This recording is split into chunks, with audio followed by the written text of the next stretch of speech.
Dr. Ethan Ross leaned back in his camp chair, staring at the sample jar in his hand.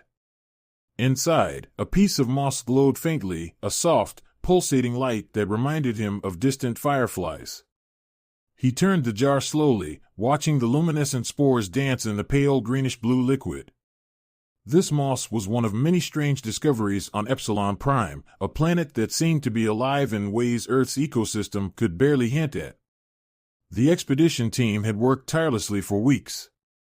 They had set up a base camp in the foothills of a sprawling valley surrounded by jagged, crystalline mountains. The planet's atmosphere was breathable but carried a metallic tang that lingered on the tongue. Every night, the alien sky was painted with shimmering auroras that danced like ripples on water. Ethan had volunteered for the solitary assignment of collecting biological samples near the riverbed. It was his specialty, and he welcomed the isolation. His colleagues' brilliant, driven people often frustrated him with their endless debates. Tessa Lang, in particular, had a knack for interrupting his focus with her theories about alien intentions and indigenous rituals.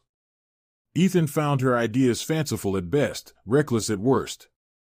He sighed, scribbling a final note in his logbook. The day's work had been productive but exhausting.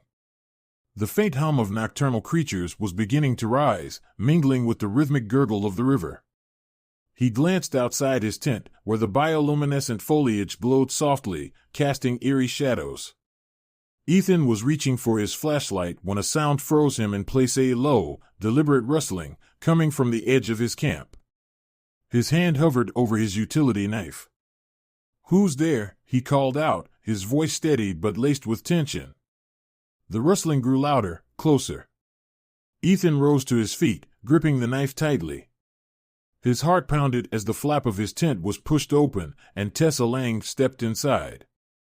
Ethan's breath caught in his throat not just because she was there, but because she was utterly, inexplicably nude. Her pale skin seemed to absorb the faint glow from the moss in his sample jars, her dark hair loose and damp as if she had been walking in the river. "Tessa? What the hell are you doing?" Ethan demanded, his voice rising an octave as he turned his head sharply to the side. "Ethan, listen to me," she said, her voice calm and deliberate, but her eyes wild with something he couldn't quite place. "I'm not crazy. I'm not here to mess with you. This is serious." He didn't lower the knife. "You're going to have to explain a lot very quickly, starting with why you're in my tent, like this." She took a step closer, and Ethan instinctively backed away. "Out there, in the valley, I found something. An artifact. IT communicated with me. Not with words, but I understood. It showed me images, feelings, a whole sequence of events. Warnings. You're not making any sense." Ethan shook his head, his frustration bubbling to the surface. "You're talking about telepathic artifacts now? And this," he gestured vaguely in her direction without looking, "is part of that, somehow?" "Yes," she said firmly, her voice almost a whisper now. "The artifact, it said there's a ritual. Something we have to do. Something that's been done by every species that's ever encountered them." Ethan frowned. "Them? Who's them?" She moved closer still, her voice urgent. "The ones who watch. The ones who judge. They're coming tonight, Ethan. They're already here, in the skies. If we don't perform the ritual, they'll destroy everything us, the camp, the entire planet." Ethan was torn between disbelief and the unmistakable sincerity in her voice. "And this ritual, it involves you walking into my tent like this?" She nodded solemnly. "It's a symbolic gesture.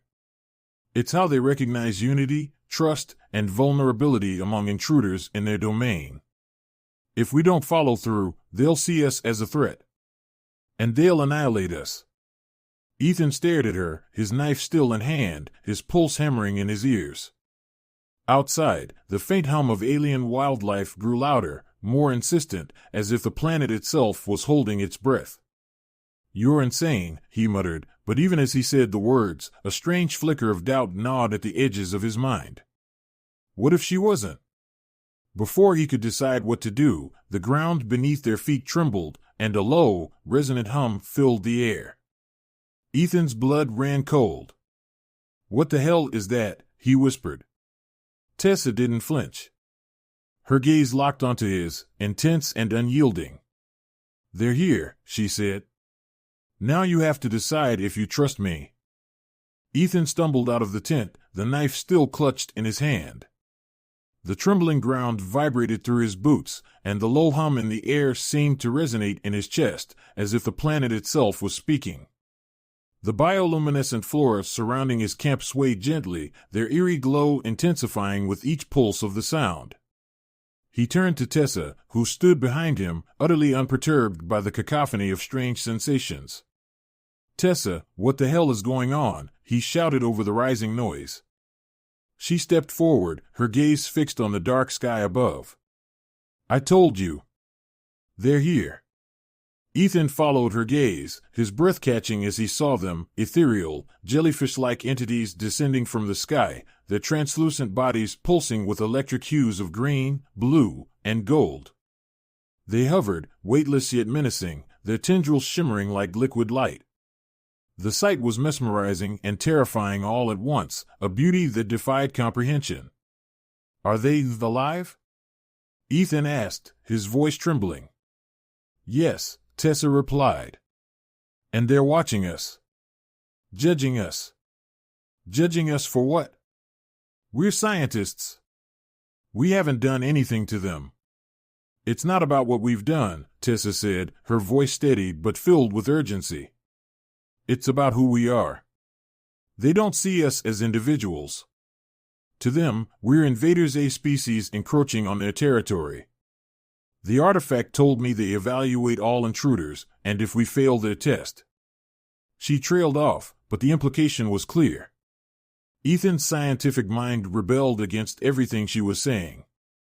It was absurd, irrational. Yet the evidence floated before him, undeniable and otherworldly. "What kind of test?" he demanded. Tessa hesitated, her eyes darting to the glowing marks that began appearing on Ethan's skin, faint, phosphorescent patterns spiraling along his arms and chest. She raised her own arm, revealing the same markings. "It's already started," she whispered. "They've marked us. If the ritual isn't performed, those marks will spread. They'll consume us, atom by atom, until we're nothing but dust." Ethan's heart pounded as he examined the glowing patterns. They shifted subtly, as if alive, moving in time with the hum in the air. He looked back at Tessa, his skepticism now laced with fear. "What's the ritual, Tessa? What are we supposed to do?" She hesitated, and for the first time, he saw a flicker of doubt in her eyes. "It's a demonstration of unity, vulnerability, and trust. We have to perform it together. Perfectly." Ethan groaned.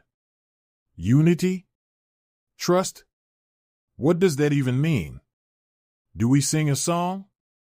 Hold hands? What?" Tessa stepped closer, her expression softening despite the chaos around them. "It's a movement. A dance. The artifact showed me how.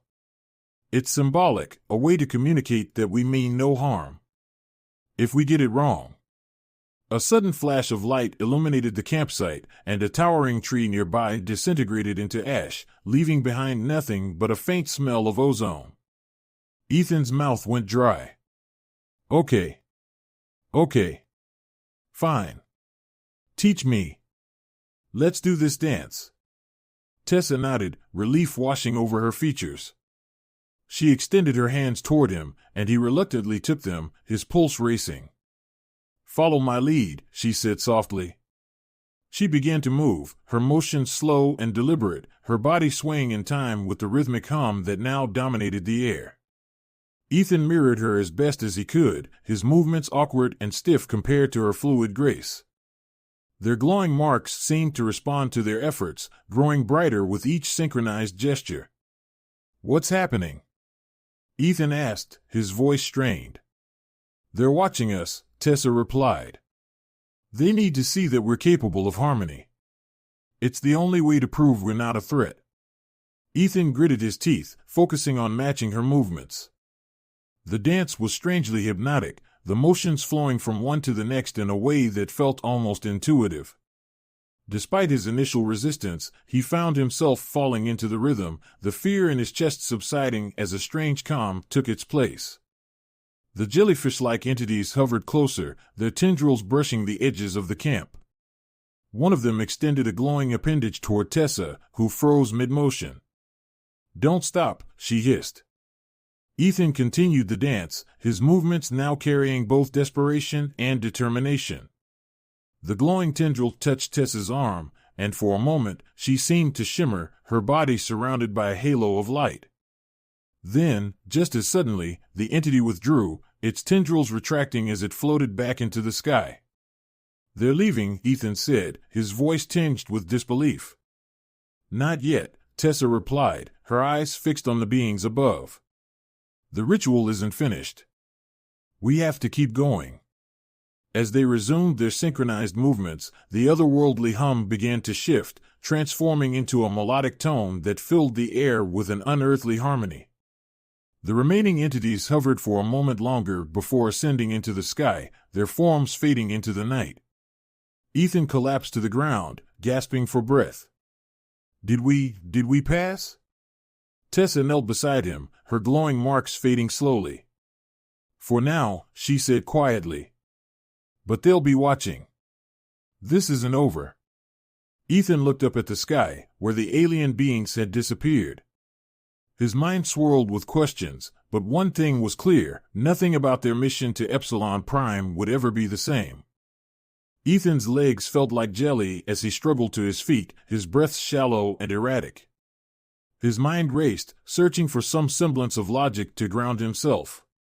He had just performed an alien ritual under the guidance of a colleague who had been acting stranger with each passing day, all while ethereal, jellyfish-like creatures hovered above them, threatening to obliterate them with a thought.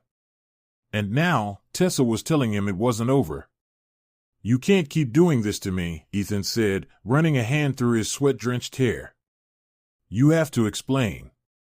Why you? Why this? What aren't you telling me?" Tessa glanced at the sky, her glowing marks dimming to faint embers. She sat on a rock near the edge of the river, her posture tense but her expression resolute. "I've already told you most of it, Ethan. The artifact, it chose me. I don't know why. Maybe because I was the first to touch it. Or maybe it was random. But when it connected with me, it didn't just show me images or warnings, it showed me them. It showed me how they see the world. How they see us." Ethan crouched in front of her, his knife still in hand, though now more for comfort than protection. "And what do they see?" Tessa hesitated, her gaze distant. "Chaos. Division. Conflict.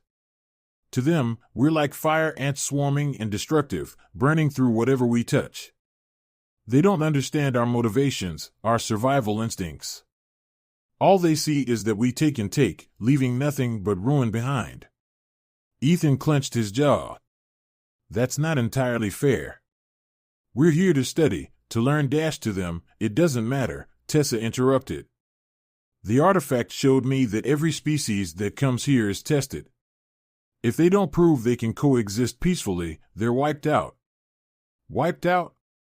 Ethan asked, his voice hollow. Tessa nodded, her expression grim. "Not just the individuals. The species. Gone from existence, as if they'd never been." Ethan sat back on his heels, his mind spinning. "So the ritual, this dance or whatever, it's their way of gauging if we're capable of unity? Of working together?" "Exactly," Tessa said. "They're not looking for perfection. Just enough cooperation to show that we're worth keeping around. But the test isn't just about us, it's about the entire team. Everyone at base camp. If we fail, they're not just going to kill us, they'll erase humanity from the universe." The weight of her words settled over Ethan like a lead blanket. He glanced toward the distant horizon where the faint glow of the base camp lights flickered. His colleagues had no idea of the danger they were in. "And you trust these beings?" Ethan asked, his voice skeptical. "What if they're manipulating you? What if this is some elaborate trap?" Tessa looked him in the eye. "I don't trust them. But I trust the artifact. It didn't want to hurt me, it wanted me to understand. And now, we have to decide if we're willing to risk it." Ethan opened his mouth to argue, but a sharp, shrill noise pierced the air. He whipped around, his heart hammering, as one of the alien entities appeared above the river, its glowing tendrils undulating like smoke in water. "They're watching us again," Tessa said, standing. Her voice was calm, but Ethan could see the tension in her clenched fists. "We need to start." Ethan rose reluctantly, his limbs heavy. "What exactly are we doing this time?" Tessa stepped closer to him, her glowing marks flickering to life once more. "It's the next part of the ritual. It's more complicated than the first, but I'll guide you." "Great," Ethan muttered, glancing at the alien observer. "No pressure or anything." Tessa took his hands in hers, her grip firm but reassuring. "It's about synchrony," she said softly. "We have to move as one. Mirror each other perfectly. They need to see that we can trust each other implicitly." Ethan grimaced. "I'm not exactly a professional dancer, Tessa." "Just follow me," she replied. "We don't have a choice." She began to move, her motions precise and fluid, like a wave rolling across the shore. Ethan did his best to mimic her, his movements awkward at first but improving with each pass. The alien above them pulsed brighter, its tendrils spreading wide as if in approval. The hum in the air grew louder, and the glowing marks on their skin began to pulse in rhythm with their movements. Ethan could feel the energy building between them, an electric charge that made his hair stand on end. "You're doing it," Tessa said, her voice steady but laced with relief. Ethan didn't respond, too focused on keeping up with her. The dance became faster, more intricate, their bodies moving in perfect unison. The air around them seemed to thrum with life, the ground vibrating beneath their feet. Suddenly, the alien emitted a burst of light, and the humming stopped. Ethan froze, his heart in his throat. The creature hovered for a moment, its tendrils coiling and uncoiling in a fluid, hypnotic motion. Then, with a final pulse of golden light, it retreated into the sky, disappearing into the swirling auroras. Ethan staggered back, his chest heaving. "Did we pass? Was that it?" Tessa didn't answer immediately. She stared at the sky, her glowing marks fading to nothing. Finally, she turned to him, her expression weary but resolute. "We did what we had to. But the test isn't over yet." Ethan sank to the ground, his exhaustion finally catching up to him. What else could they possibly want? Tessa sat beside him, her gaze distant. "We've shown them we can work together. Now, we have to show them that we're willing to stand for something bigger than ourselves." Ethan's stomach churned. He wasn't sure what that meant, but he knew one thing: the worst was yet to come. The camp had fallen eerily silent after the alien being departed. Ethan and Tessa sat by the riverbank, the faint glow of the bioluminescent plants casting soft shadows on their faces. The marks on their skin had faded entirely, leaving no sign of the ordeal they had just endured. But the tension remained, a heavy weight that neither of them could shake. "So, what now?" Ethan finally asked, his voice barely above a whisper. "What's this next test? What do we have to prove now?" Tessa didn't respond immediately. She stared at the water, her reflection distorted by the ripples. When she finally spoke, her voice was hollow. "It's not about proving anything anymore," she said. "The artifact warned me about this. The final test isn't something we can control. It's a choice." Ethan frowned. "A choice? What kind of choice?" Tessa turned to him, her eyes glistening with unshed tears. "They've seen enough to decide whether humanity is worth sparing. But their final judgment depends on us, on you and me. We have to show them what kind of species we are." Whether we can sacrifice for the greater good. Ethan's stomach dropped. Sacrifice? What are you talking about? Before Tessa could answer, the ground trembled again. This time, the shaking was more violent, accompanied by a deep, resonant sound that seemed to come from all around them. Ethan scrambled to his feet, his heart racing. In the distance, a massive, glowing structure began to rise from the earth. It was unlike anything Ethan had ever seen, an intricate web of light and energy that pulsed like a living organism. The air around it shimmered with heat, and the hum of alien vibrations grew deafening. "What is that?" Ethan shouted, his voice barely audible over the noise. Tessa stood beside him, her expression grim. The artifact called it the Nexus. It's their way of deciding the fate of an entire species. The final test happens there. Ethan's mind raced. And what do we have to do? Tessa hesitated, then took a deep breath. One of us has to enter it. The Nexus will take everything, your memories, your identity, your very existence. It will use that to understand humanity fully. But whoever goes in won't come back. Ethan froze, his blood running cold. You're saying one of us has to die? To let them study us? It's not just death, Tessa said, her voice trembling. It's complete erasure. No one will remember you. It will be as if you never existed. Ethan staggered back, his mind reeling. That's insane. There has to be another way. We've done everything they asked. Why this? Because it's the ultimate test, Tessa said, her tone bitter. They need to see if we're capable of putting the survival of our species above ourselves. If we refuse, they'll take it as a sign that humanity isn't worth saving. Ethan stared at the glowing Nexus, its pulsating energy seeming to beckon them closer. His mind screamed at him to run, to fight, to do anything but accept the impossible choice before him. Why us? He muttered. Why not the others at base camp? Why does it have to be you or me? Tessa placed a hand on his shoulder, her expression softening. Because we're the ones who started the ritual. We're the ones who proved we could work together. The others won't even know what's happening until it's too late. Ethan shook his head, his chest tightening. This is insane. We came here to explore, to learn, not to die for some alien experiment. Tessa's grip on his shoulder tightened. Ethan, listen to me. I've been preparing for this ever since the artifact showed me the truth.